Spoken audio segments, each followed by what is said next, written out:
বিপ্লব সরকারের কথা মনে আছে? পুলিশ অফিসার সে এই তাকবীর দেওয়ার কারণে আমাদের ভাইদেরকে গ্রেফতার করেছিল এবং বলেছিল তাকবীর এটা নাকি জঙ্গিদের স্লোগান। আমাদের এই স্লোগানে আগামীকাল জোহরের পরে আমরা প্রতিবাদ করব। ইসকনের চিন্ময় বলেছিল নারায়ে তাকবীর যে রকম স্লোগান যে কেউ দিতে পারে, হরে রাম হরে কৃষ্ণ বা জয় শ্রীরাম যে কেউ দিতে পারে। এটা কবে দিল বক্তব্য? এটা হাসিনা সরকারের পতনের পরে যখন ইউনূস সরকার আসলো তখন দিল। চিন্ময় সরকারকে বলি এই বক্তব্য হাসিনার সময়ে দিলা না কেন? উত্তর দিতে পারবা? তখন তো এই বিপ্লব সরকারদেরকে সাথে করে নিয়ে তাকবীর দেওয়ার জন্য নিপীড়ন করেছিল, মারপিট করেছিল। এখন আসে ভুল পাল্টাচ্ছ কেন? সরকারকে বলছি অতিরিক্ত সুশীল আচরণ করবেন না। আপনাদের সুশীল আচরণের কারণে রাষ্ট্রপক্ষের আইনজীবী সাইফুল ইসলামকে খুন হতে হলো।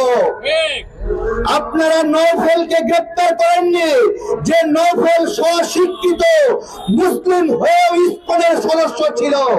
তাই তো নওফেল আজকে ষড়যন্ত্র করছে মুসলমানের বিরুদ্ধে।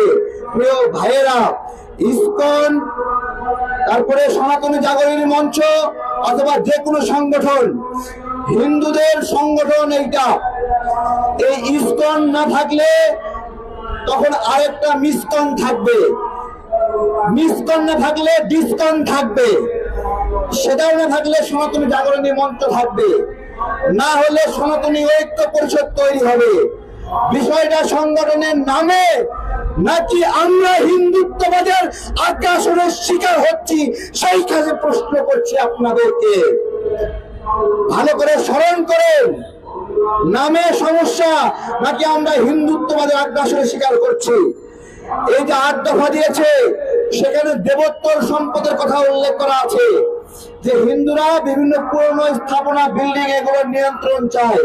কেন? এগুলো দেবোত্তর সম্পত্তি। আরে তোমার দেবোত্তর সম্পত্তি 1947 সালে দেশ ভাগের সময় মুসলমানদের কাছে বিক্রি করে ভারতে চলে গেছে। এই বাংলাদেশ যে সৃষ্টি হয়েছিল সেইটা একটা হিন্দু রাষ্ট্র হিসেবে সৃষ্টি হয়নি। এই যে 1,47,570 বর্গ কিলোমিটার, এইটা সৃষ্টি হয়েছিল 1947 সালে। আমাদের একটা পরিচয় আছে, সেই পরিচয় হলো আমরা মুসলমান, এবং এই মুসলিম পরিচয় থেকে আমরা এই ভূখণ্ড পেয়েছি। এই ভূখণ্ড হিন্দু পরিচয়ে সৃষ্টি হয়নি। হিন্দু পরিচয় যদি সৃষ্টি হতো ওই আসাম আমার হতো, ওই পশ্চিম বাংলা আমার হতো।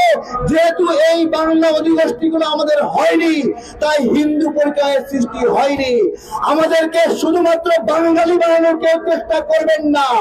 আমরা বাঙালি মুসলিম, এবং এই বাঙালি মুসলিম নিয়েই আমাদের দেশ ভাগ হয়েছে। যারা হিন্দু ছিল 1971 সালে অধিকাংশ এই দেশকে নিজের দেশ মনে করেনি, মনে করেছে তাদের দেশ ভারত, ভারতে চলে যায়।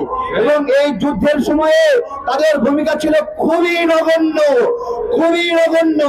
তাহলে আজকে দেশ ভাগের পরে, এত বছর পরে এসে আমরা সেই হিন্দুত্ববাদের নিপীড়নের শিকার হচ্ছি। ভাইয়েরা, সবচেয়ে গুরুত্বপূর্ণ বিষয়, হিন্দু ভাইয়েরা বৈষম্য কথা বলে।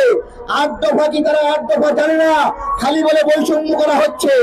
আমরা সমতা চাই, আমরাও জানতে চাই 8% হিন্দু নাগরিক কোন ষড়যন্ত্রের মাধ্যমে 32% সরকারি চাকরি দখল করলো।